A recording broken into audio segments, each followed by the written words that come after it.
Boule de feu est une comédie réalisée par Howard Hawks sur un scénario de Billy Wilder. Un éminent professeur sous les traits de Gary Cooper, travaillant sur un projet d'encyclopédie avec 7 autres collègues, souhaite s'initier à l'argot vivant. En guise de travaux pratiques, carnet en main, il engage une vaste étude de terrain. Explorant une boîte de nuit, il rencontre Barbara Stanwyck, une chanteuse, maquée avec un truand. Celle-ci, recherchée par la police, vient se cacher dans la fondation et émoustille la troupe de chercheurs, et Gary Cooper en premier lieu. Sans surprise, ce dernier est très bon dans ce rôle de savant ingénu amené à se frotter à la pègre. La comédie est très plaisante et pleine de trouvailles. À noter une scène musicale originale, le boogie aux allumettes, interprété par Gene Krupa.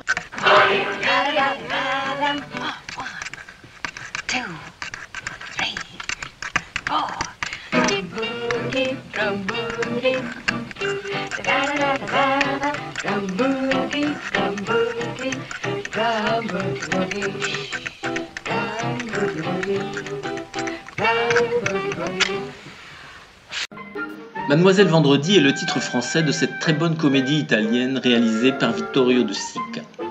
Il tient lui-même avec beaucoup de bonheur le rôle principal, celui d'un jeune pédiatre un peu dépassé par les événements, sans clients, criblé de dettes, à la vie un peu dissolue, contraint d'accepter un travail au service de santé d'un orphelinat de filles.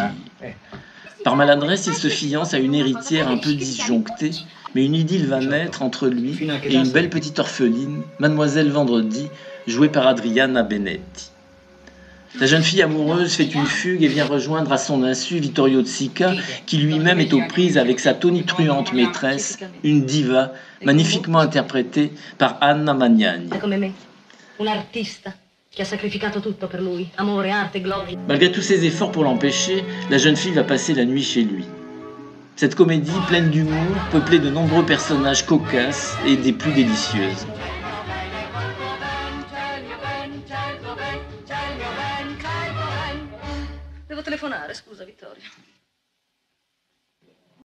Parade en cette nuit est une comédie à sketch réalisée par Marc Allégret et qui connut un grand succès commercial à sa sortie.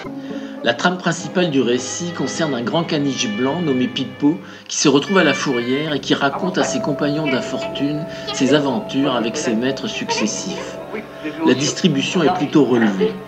Avec Rému en curé provençal dans un sketch à la manière de Marcel Pagnol, plutôt réussi, au sujet encore d'une histoire de Philomèle.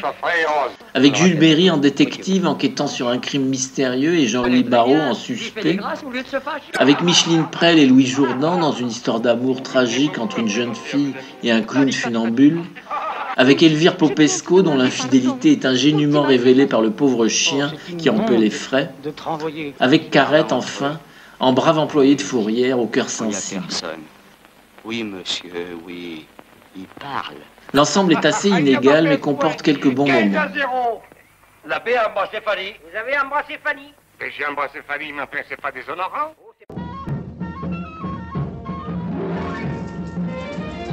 Un cœur pris au piège est le titre français de cette comédie romantique et loufoque réalisée par Preston Sturges. Barbara Stanwyck est une aventurière qui, avec son père, incarné par Charles Coburn, vivent de diverses escroqueries. L'intrigue débute sur un paquebot où la bande est à l'affût d'un gogo à détrousser. Leur choix se porte sur Henri Fonda, fils d'un brasseur très riche, pas du tout dessalé et même un peu nigaud. Barbara Stanwyck séduit le pigeon et la bande le plume au poker.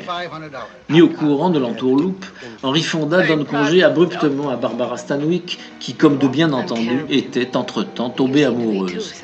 Pour le retrouver, elle s'introduira chez le père, le roi de la bière, incarné par Eugène Palette, sous une fausse identité, une certaine Lady Eve venant de la haute société anglaise. Tout cela entraîne de nombreuses péripéties. Cette comédie débridée n'est peut-être pas un chef-d'œuvre, mais Barbara Stanwyck est brillante et Henri Fonda plutôt convaincant en grand couillon.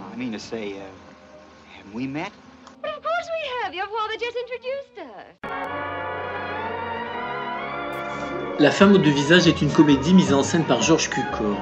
C'est également le dernier film de Greta Garbo qui a alors 36 ans. Elle incarne une monitrice de ski un peu retirée du monde dont tombe amoureux Mervyn Douglas, un éditeur new-yorkais assez manche. On ne sait pas très bien ce qu'elle lui trouve, mais elle l'épouse. Il repart seul à New York, mais elle le rejoint en se faisant passer pour sa sœur jumelle, nettement plus extravertie, occasionnant de nombreuses confusions plus ou moins drôles. Le coup de la sœur jumelle laissait déjà supposer un scénario difficile à avaler, mais il paraît en outre que la censure a exigé des modifications nuisibles à l'intérêt de l'intrigue.